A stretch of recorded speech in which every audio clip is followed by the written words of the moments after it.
that he purifies the Sahaba, radiallahu ta'ala anhu. Look how Allah subhanahu wa ta'ala has, explained all these four things. Rasulullah recited the Holy Quran to Sahaba, but it is not enough.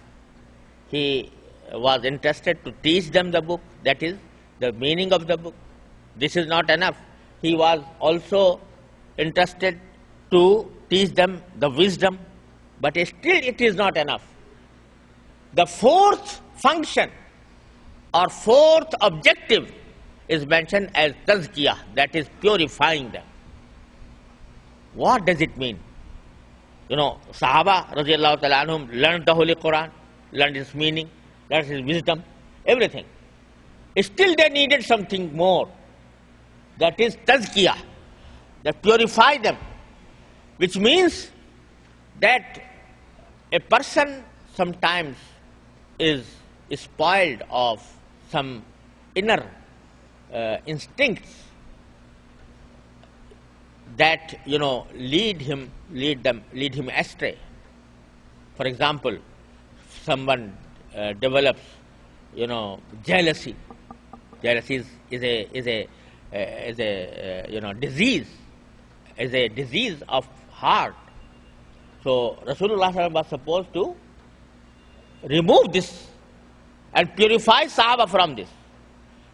Likewise, arrogance. Arrogance is a disease that is developed in one's heart. Even though a person is a proper, knowledgeable person, he has good knowledge, he is a scholar, he has achieved, has got degrees from reputable institutes, but he might have developed this arrogance. This is disease that has developed in his heart, so he must be purified of it. So jealousy, arrogance, show off, these are diseases that are developed in one's heart. So Rasulullah sallallahu alaihi wasallam was sent to train the Sahaba to purify them of all such diseases. Those who were, under, those who had no control over their anger at all. They used to fight with each other for years and years. The war of Basus in the days of Jahiliyyah was fought only because one person has killed the chicken of the other. Both started, altercating, and then their family came out, and their tribe came out, and swords came out, and it started a war that continued for 40 years. 40 years. No, they were so, so overpowered by their anger, by their,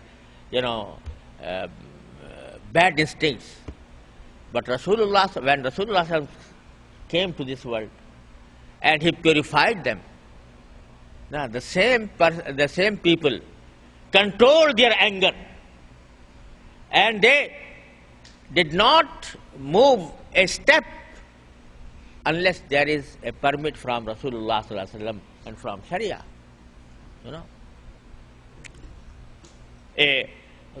ibn al-Khattab Sayyidina Umar radiallahu ta'ala anhu was a person, very hard person. But when he embraced Islam, a poor old woman would catch his hand and took him with her and advised him and even reproached him, and he listened quietly. So this change in their hearts, in their instincts, in their behavior, in their attitude was brought by Rasulullah sallallahu alaihi wasallam through this function of tazkiyah, yuzakkihim. And it indicates that even after having knowledge of Sharia or knowledge of Islam, one has to pass through a procedure in which he is purified from these diseases. And this is actually what the ihsan means. ihsan, tazkiyah, suluk. Sometimes it is called tasawwuf. Although when we use the word tasawwuf, many bad things have crept into it and therefore have spoiled it. But the correct and exact sense of tasawwuf is this, that every person should be purified from his inner diseases. And this is also done by Rasulullah sallallahu alaihi wasallam. Sahaba was purified. Sahaba did the same thing to their pupils, tabi'een. They were purified. And this is the chain that is coming to us right from the days of the Holy Prophet sallallahu alaihi wasallam. So, my brothers and sisters, I'm sorry for taking such a long time of your precious time, but I wanted to indicate that these are the basic objectives for which Rasulullah sallallahu alaihi wasallam was sent. And if you